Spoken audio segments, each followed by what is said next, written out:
Good morning, good afternoon, good evening, ladies and gentlemen, wherever you may be in the world. I'm Sara Jane. This is Thoughtful Nuggets and Pearls on Gift of Healing TV. And I am joined again by Jackie Bent, my sister, down in Devon. So this is why we're part, because I'm in Dorset and she's in Devon. So we're not even in the same county. But Jackie, thank you for joining us again. And our topic tonight is recharging your batteries, which we were having a little discussion about before. So goodness knows what's happening. But Jackie, thank you for joining us again. Thank you for inviting me again.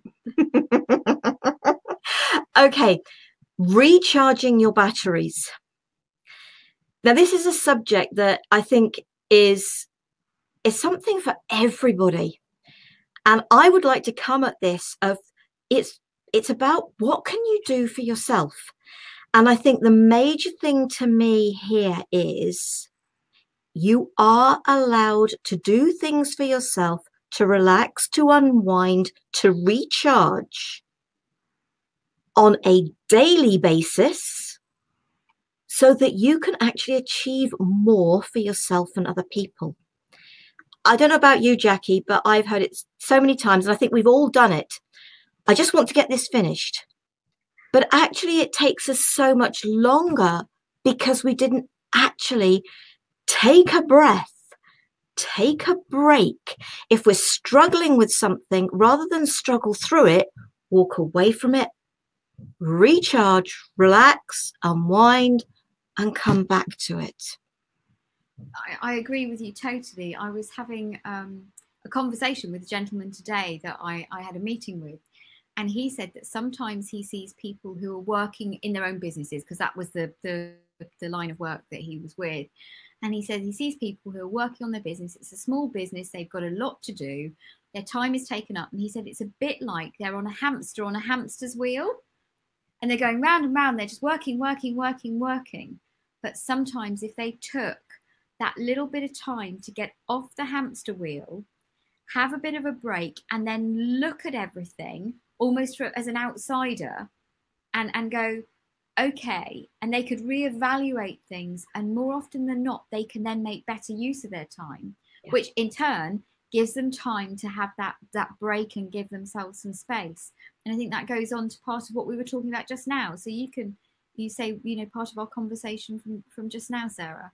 So I'm not sure which part she was talking about because we were talking about it. But okay, for those of you that have learned Reiki, which I have, and actually so has Jackie, do you ever give yourself a Reiki session? Now, I can actually turn around and say yes, because on Christmas Eve, New Year's Eve and New Year's Day, I thought, do you know what? I am going to give myself the hour. I have a CD that I play, and on 2 days running, when I first learned, it was every day. And I've been doing it for a long time now, so it's not been every day for a long time. But do you know what? When I get really tired, I think, actually, do you know what? It's time for a Reiki session. And I go and I let myself have one. I go for my daily walks. I make a point of getting the fresh air. One of the comments Jackie made was, if you can't get out, open a window. Every night before I go to bed, I open my bedroom window, and it was tipping it down with rain last night. And I even did it last night because it opens out that way rather than up or whatever. Anyway, so I didn't get too wet. And to get some fresh air into your lungs. They're all recharging ways of going about things. Jackie, you want to say something? Yeah, typical me. Now, you see, for me, I need a warm bedroom at night, not hot, but just so that the chill is just taken off it. And then I actually have a hot water bottle, which I love, because the room is just at that, it's between cold and that, it's just literally hit that temperature that's just not too cold. And I love that, and that's my relaxing. But if I opened a window and was near a window with cooler air before I went to bed, it would wake me up and refresh me. But I used to do the going to a window, and I used to recommend it for a number of my clients, because I used to work quite a lot with people who struggled enormously with anxiety, panic attacks, or they might be quite immobile because of some health condition. And so they would be stuck in their own homes for days, weeks, even months at a time where they would not go out. And so what we did is we set this target of, to start with, it was just 1 day a week. They would take themselves to the window or to the front door. They would open it and stand there, and they'd breathe in really deeply and really make it go as far down as possible, really fill their lungs, hold it for a bit, and then breathe out until all of that air's done. And they would just do that 3 times in a row. And what that does, in my mind, now I'm not a medical practitioner or anything else, is it's taking out, when we're being lazy or a bit sedentary, is that the word? Something, yeah, I know what you mean. We're sat down a lot. What happens is we're not really breathing deeply. So we're actually getting very stale air. And if you could see me, my hands are sort of like down underneath my rib cage. And you, this air that isn't mixing up. It's a bit like the sediment at the bottom of a tank that never gets, it just settles there and it builds up and builds up. So doing that is just so good. And you'd be amazed that after a few days of doing that, so to start with, the goal would be once a week. And then they'd usually come in and go, I did it 3 times, or I did it every day. And they'd be more proud that it wasn't, they'd done more than I'd asked them to do. So I think set yourself a smaller goal and overachieve, rather than setting yourself too big a goal and then feeling like you've failed and then don't try. So it's about being kind to yourself, because another comment, I'm trying to think who I was talking to. I was talking to somebody and the comment was, I wouldn't talk to a sewer rat the way I talk to myself. And that's so true for all of us. So can we be kinder with our thoughts? Sarah, over to you. And that's also part of it. We're giving suggestions here. We're making suggestions of things that we know work for us in a way they work for us. You like and for our clients as well. So it's not just for us, they've worked for our clients as well. So we know it's not just a one-off type thing. But I think because we are all individual, it is about listening to ideas from people that know it works for at least them. So it's I don't like the word advice, and it was a comment that was sort of made to me years ago. We're very good at saying to asking people for advice, going to people. Not giving advice to other people, and I really don't like that word advice. I try never to give advice. I make suggestions, but we are very good at giving advice, and it's that, here, take my advice. I'm not using it. Because how often do we listen to the suggestions we make to others?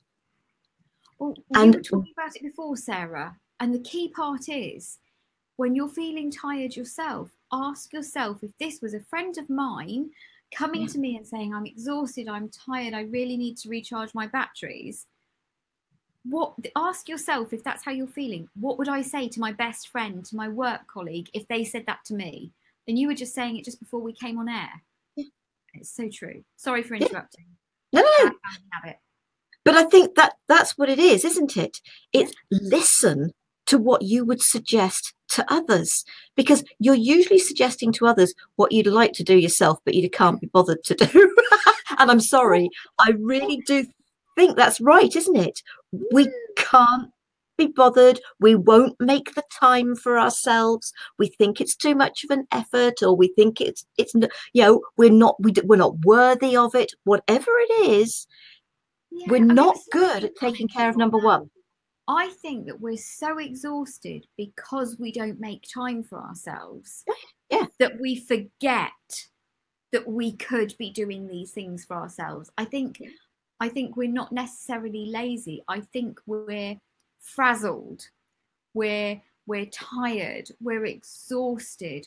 We can't see the wood for the trees. We can't see our way out of the routine and the rut that we've got ourselves in. And sometimes it is just making tiny changes. So sometimes recharging your batteries might be, make some changes in the way your lounge is, the way your biscuit tin is, where your whatever else is. Because I don't know about you, Sarah, but at this time of year, I find I eat more carbohydrates. I eat much more potatoes, but they make me feel tired afterwards. But they make me feel like I can sit down on the sofa, and then I don't do something and I don't achieve it, then I'm feeling, but it's not that I'm really giving myself time off. I'm doing it in maybe a lazy way, if I'm honest. Whereas actually, I think sometimes recharging our batteries is about giving ourselves permission first, so that we know we're having some special time for ourselves. We've actually blanked out. One thing I used to say to my clients, get your diary or your time planner or whatever it is and blank out that half an hour, that 15 minutes, that hour. And if you have to change that appointment you've made with yourself, then if you're changing it and crossing it out because something else crops up, you have got to, and I don't mean it as a being dictation, but a suggestion is pencil it in for another time as well. Don't just cross it out. And right, you've got an idea, Sarah. I have my daily to-do list. Cool. And in there, I don't think you can see it. Where is it? Well, where's my walk gone? I have walk ×2. I'm impressed. It's half an hour in the morning, half an hour in the afternoon. And that is part of my daily routine. Go out and get some fresh air. And even when it is tipping it down with rain, because I love walking anyway, full stop. I've got all the waterproofs. They come out, trousers, jacket, hood up, and I will go out. And I will do that. It's part of my recharge. It's not such, well, some of it's all right, not too much by road, but other part of it is. But it's go out, move, because so many of it. I've been doing this for years. Even when I worked in an office, I would go out for a walk every lunchtime. Yeah. It is something I have done for a long time. So I'm not making the suggestion to you. And you're thinking, but I work in an office. Yeah, but you get a lunch break. Yeah. My suggestion is use that lunch break, because that's what I did. Yeah. What I do for my lunch now is I cook and I have my main meal at lunchtime, because that's far more energizing and far better for you than having a main meal in the evening. But I do get it, folks. I worked for years in shops and offices, and you couldn't have your main meal at lunchtime. You had no choice. Our way of life for the majority of us is main meal is now of an evening, and I get it. Now, you see, I'm main meal in the evening because I find that if I don't have my main meal in the evening, I'm hungry when I go to bed. And if I'm hungry when I go to bed and I can't get to sleep, I will get up and I will snack. And then that's no good for me. So I tend to have my more salady, vegetable-y thing at lunchtime. And then I have a meal in the evening, just because I can't abide being hungry when I go to bed. I remember it from a child. To me, it was because I was such a scallywag when I was little. And you might remember this, Sarah. There were quite a few evenings I went to bed without my tea. My mum would sneak me up a biscuit, but I was in that thing of, oh, you know, if you're hungry and you have a biscuit. And so, yeah, that probably isn't, but I can understand that having your main meal in the evening is not the best for your body, because your body doesn't get a chance to metabolize it before you go to sleep. So, you know, I do hear you, but I just can't, for me personally, I can't cope with going to bed hungry. But this is what is so brilliant about you and I doing this, because we may be sisters, but we have elements of the way that things work for us are almost opposite. Yeah. And so this is what we're saying is, it's not a matter of listening to us and taking what we're saying as being the be all and end all. What we're saying is, here are some suggestions, play with them. If you, what works for you? Yeah, if you've not done your level 1 Reiki or above, it doesn't matter. We've shared, Gift of Healing TV shared a number of meditations. There are loads of meditations you will find on places like YouTube, which you can listen to for free. There's nothing here we're saying you've got to go out and join a gym. You can go for a walk, you can go for a run, you can discover how to do stretching exercises before doing certain things. You don't need to actually go spending lots of money. But what all of us do, I don't like the word need to do, but the suggestion is that, like I do, it's part of my daily routine. Make it part of your daily routine. It doesn't have to be daily, it might be your weekly routine. I've got a list, and I've got I can't get up to go to, I've got it, it's actually magnetized to my fridge, and it's got a number of the things. So I have got a to-do list, but it's not on my sort of like daily thing. But I have one where, so I like to do different types of exercise. Have I done my 10,000 steps? Have I done, I've got something called a vibro plate, which is what the type of thing the astronauts used after they'd been in space because they had bone loss. And actually what it does is it actually helps to stimulate bone growth, which is something that I need. So I've got that. So have I done half an hour on that? Or I've got a cross trainer. Have I done 15 minutes on the cross trainer as well? And so I can tick in each day, what have I done? So I can see what I've done. And I feel quite good. And I've got a felt tip pen that I use, not a biro or pencil. And it's a coloured one. In fact, it's this one. And because it's that bit thicker, it really shows that I've done something and I've achieved it. And I do it as a tick, because subconsciously, I think it's about that tick is you've got it right. So many people put crosses in things when they've done it, or they put a cross through it. Well, to me, that's like being told you were wrong when you were at school. You know, what did you get? You had a cross put by something if you're wrong. So I think subconsciously, my belief is if you've done something, put a tick by the side of it. Don't cross it out. Put a tick. I've done it. I've achieved it. I've got it right. Change your thinking of that cross to a kiss. Oh, yeah. I think because I got so much wrong when I was at school, I think that's a really, really good idea that it's a kiss. And that is good. And I will bear that in mind very definitely. I've never thought of it like that. But I think I did get so much wrong when I was at school for being dyslexic and not being diagnosed and whatever else. I made so many mistakes. But actually, all those mistakes that I made at school made me have quite a quick mind. And I'm actually quite proud of my mind because I'm constantly looking for solutions to things. And I find that really interesting. In fact, actually, you know, change that cross to a kiss.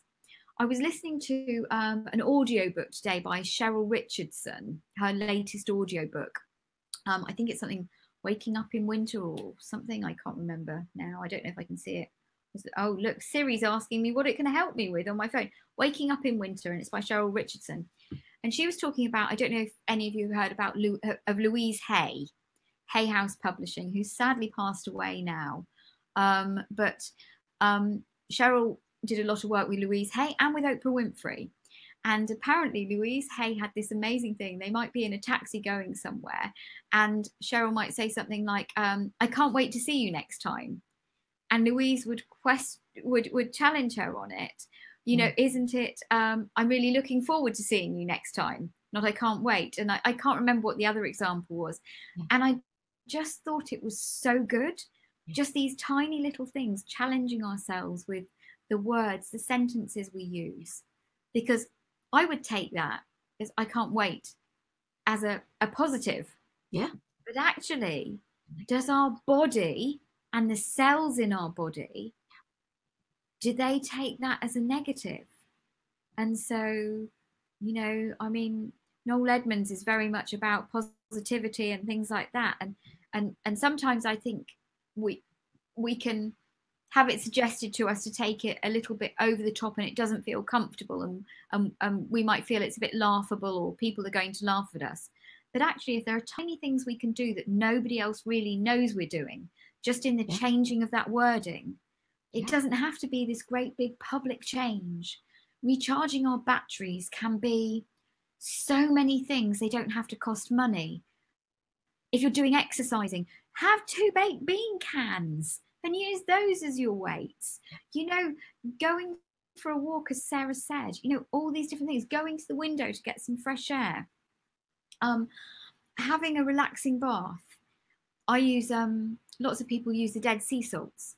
I use Himalayan pink salt because it's got so many more minerals in it. I think the difference is something between about 5 in the Dead Sea salts to 93 or something in the, don't quote me on those figures, but it's high in the Himalayan pink salt. So I have a bath with that. And I actually use the skins from my lemons because I have freshly squeezed lemon in water every day. And I keep the skins from the lemons and I put those in. See, look, now we are sisters. See, you can tell we both have our lemon and water. That is virtually the only thing I drink. I don't like going out. I don't like going out because they say to you, what do you want to drink? And you're there thinking, can you give me freshly squeezed lemon and water? No, it's not going to happen. But you need to be polite. So I usually have something like an apple ties or a pineapple juice because I'm trying. What is it that works for you, or what would you suggest to somebody else? And I think those are the things to question. It does not have to be complicated.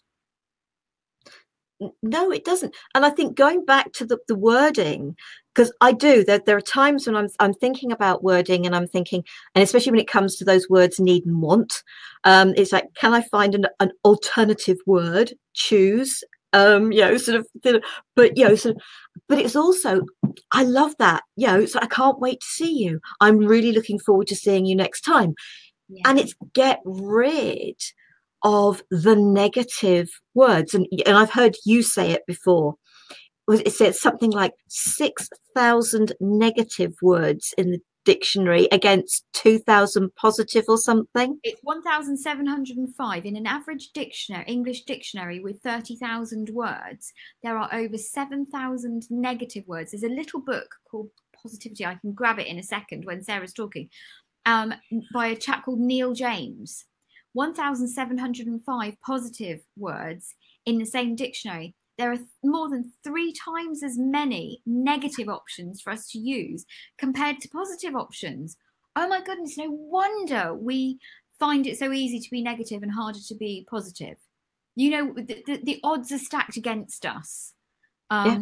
And Dr. Daniel Amen, who does a lot of brain imaging and things like that and works a lot with people there, you know, he talks about the fact that the average person has, I think it's 60,000 thoughts a day, and of those thoughts 45% of them are reoccurring thoughts, like a stuck record. We've had them yesterday, the day before that, or sorry, 60,000 negative thoughts or something. It's like a stuck record, and he calls those automatic negative thoughts, or shorten that to ants.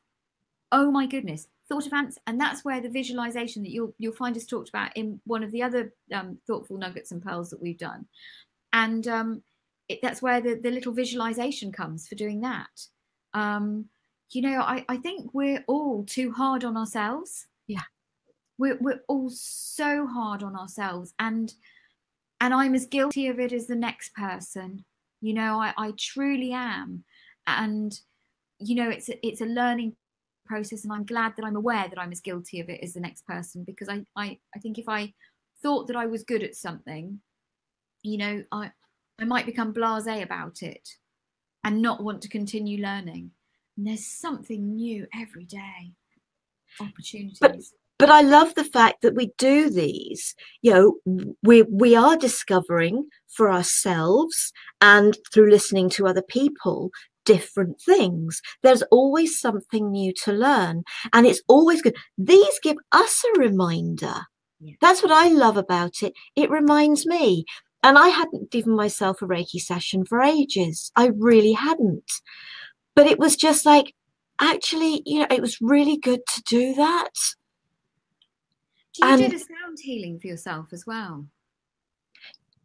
I use the Reiki and the sound every day. Yeah. Every day. Okay. Yeah. And I do offer some to me. Every night when I go to sleep, I open the Reiki channel for myself and all those on my healing list. Every member of my family gets included.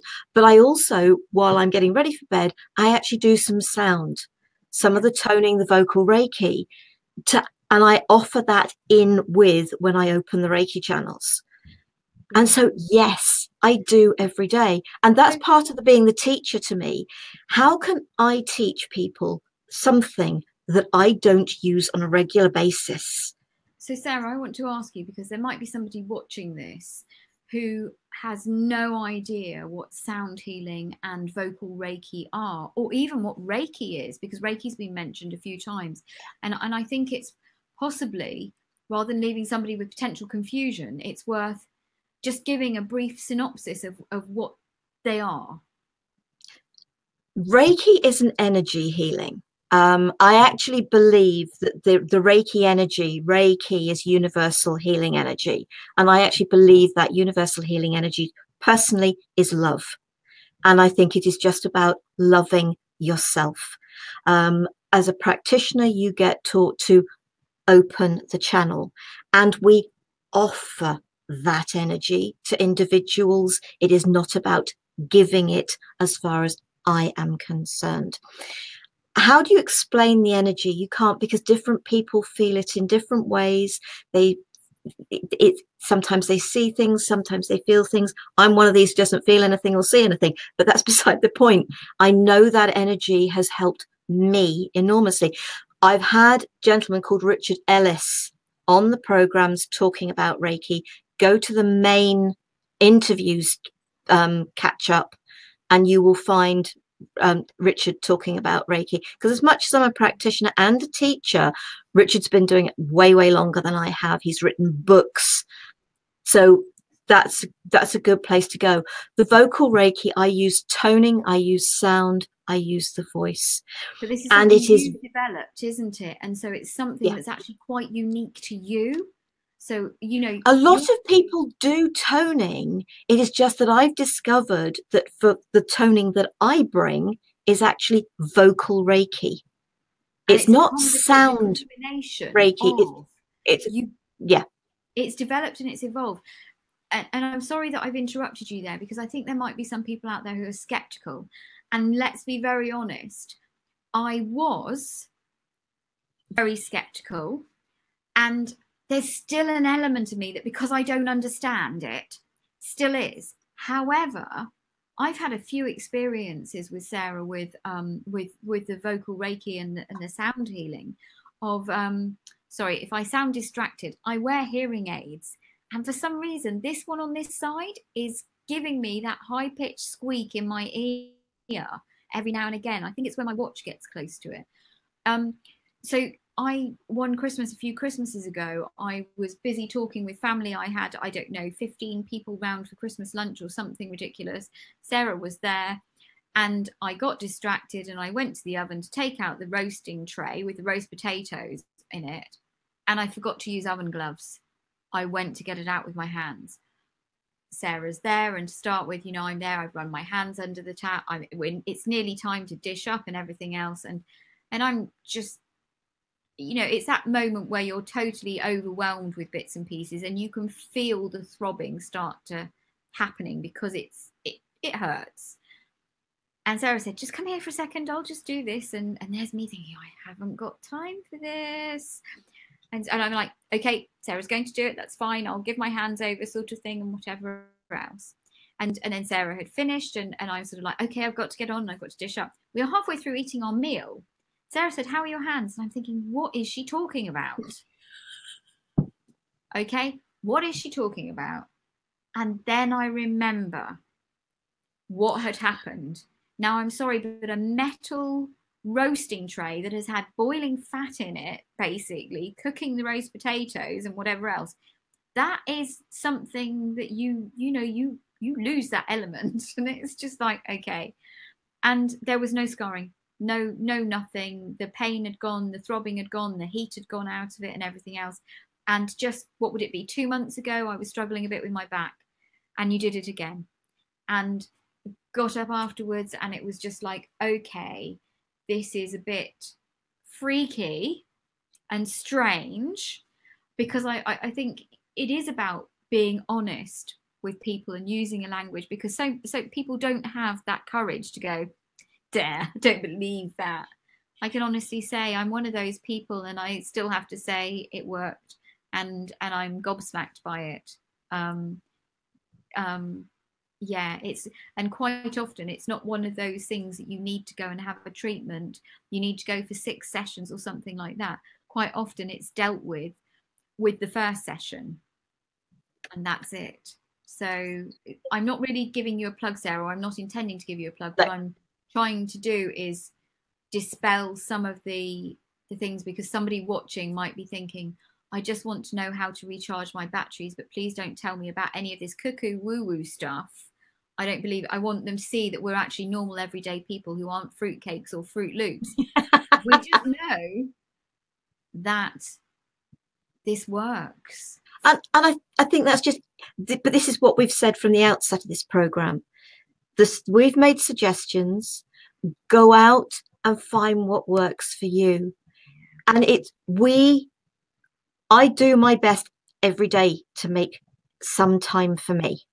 Yeah. It's that simple. So I'm not making a suggestion of something I'm not doing myself. You know, from that time when that person said to me, we're all very good at saying, here, take my advice, I'm not using it. And I thought, that is something I am going to do my best, and I'm going to use a negative word, never to do.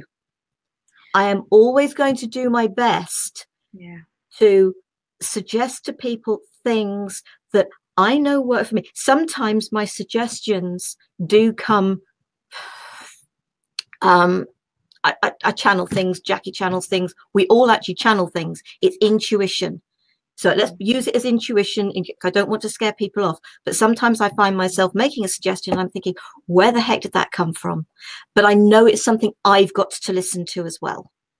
And I think it's about trusting that intuition to actually say those things. And I think another thing for me, something that I've noticed in my life, is sometimes when somebody says something that has or generates a negative reaction in me, those are the times I need to sit up and take notice most, because there's something in there that's triggering something in me that's maybe uncomfortable or unhappy, or has got a sad negative memory or whatever else.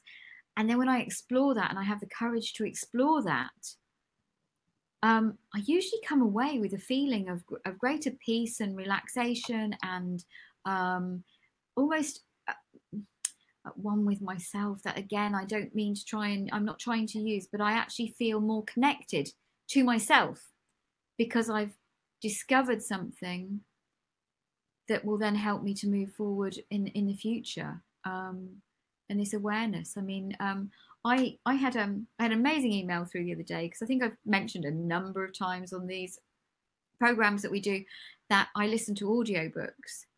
I listened to over 22,000 minutes of audiobooks last year. And so that was just under, I think it works out just under an hour a day. It's something like 56 minutes a day or something. Because I'm there thinking, okay, how much does that work out at? Because I like numbers and figures and things like that. And I like to know things like that. So very sad. I did my calculation, and it was, I'm sure it was in excess of 50 minutes a day, the average was. And I was like, okay, that's cool. That's a whole host or load of information. Without those audiobooks, I wouldn't have even had, that's getting on close to doing a university course and stuff like that. If you did that for 3 years, they do say that with reading and listening to books and things like that, if you listen to something like an hour a day every day for 3 years, it's the equivalent to doing a university degree. But if you imagine, but that can recharge. So I know we've got some people actually watching us live. Okay. Do you know what, folks? If you've got a question, if you've got a comment, will you please? You haven't got to, and I know people are very shy, but please do feel free, because we really ought to draw this to an end. But if anybody's got a question they want to ask us while we are still here, then please do. Because it would be lovely to hear from you. But I do get that people are shy. Or thinking, well, actually, I've just enjoyed what I'm listening to and it's making a lot of sense and I haven't got any questions, because there are times that happens with me too. And I'm thinking, I haven't got a question I can ask, but that's fine. But if how about if they don't want to ask the question now, that they can email it in. The thing is, you can be anonymous. You can ask a question. We don't have to say a name. Put at the beginning, please don't say my name.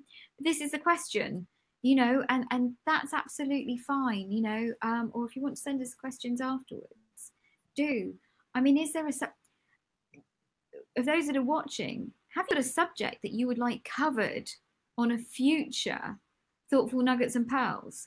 What would be the thing in your life that would help the subject? And, hey, put it forward and it might be one of the next ones. You never know. I love suggestions. So, well, actually, I came up with one the other day, and I'm going to be doing that on the 17th of January.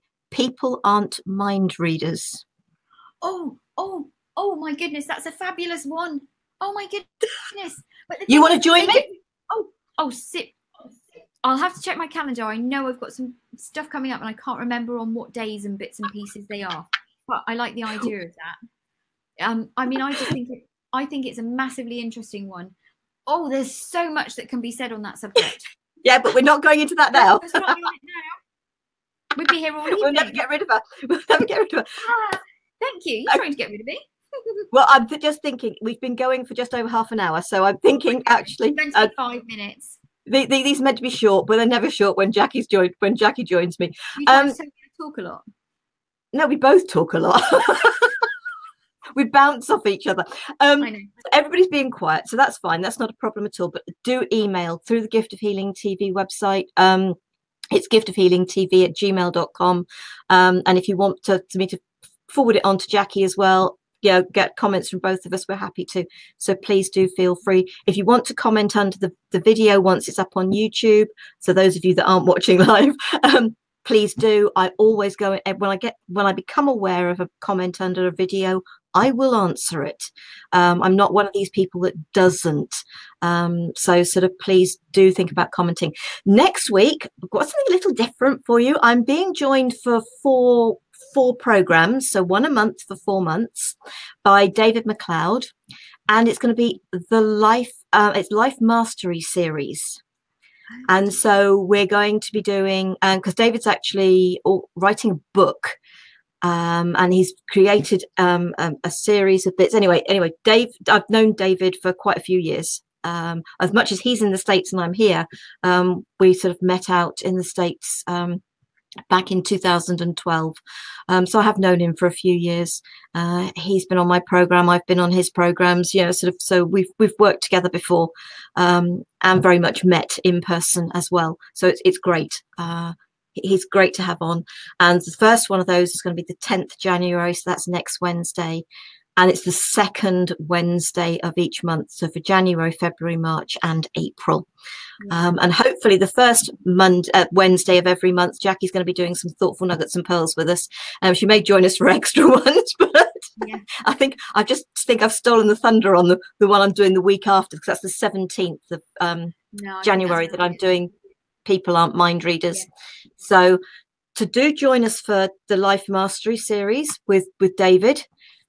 And all the information is on the Gift of Healing TV website, all the catch up, Thoughtful Nuggets and Pearls page. We'd love to have your feedback. Do come back to us. Jackie, anything finally, very, very quickly before we leave? No, I just think keep it simple. Keep it something that will work for you. And if it doesn't feel right, don't give up. Just change it slightly till it does feel right. Or stop that and try something else. You don't have to wait till the first of the month or the first day of the week or anything like that to start something new. You can start something new any minute of any day at any time. And you're well within your rights to go, I don't like this, I don't want to do it anymore. Is it because you don't like it, or because actually you're scared of the change it might bring? So it's about having that awareness and thinking, enough from me. And I think that word stop is actually exactly the right word. Let yourself stop. Rather than keep going and going and going till you are so worn out that you're not there for anybody else. You certainly can't be there for yourself. And this is being about recharging your batteries so that you can live your life and you can support others and help them to live their lives. Yeah. But helping people to do it for themselves. So it is about, so find what works for you, whether it's Reiki, whether it's meditation, whether it's exercise, and they're all good. Getting some fresh air, whatever it is. Exercise is really good. The release of endorphins that exercise brings actually re-energizes you. I know some people say it makes me feel tired. Not if you're actually doing it. Yeah. But the daily walks, they re-energize. Yeah. And that's what it's about. So thank you for joining us. Thank you, folks, for those who've joined us this evening, because it is evening here in the UK. Thank you to all those that watch later. And please, as we said, feel free to give us feedback. And I hope you'll join me again next week with David, and me again the week after, but maybe with Jackie. You never know. Love, peace, and light to you all. Thank you, Jackie. Thank you to all of you. Sarah. Love, peace, and light. Namaste.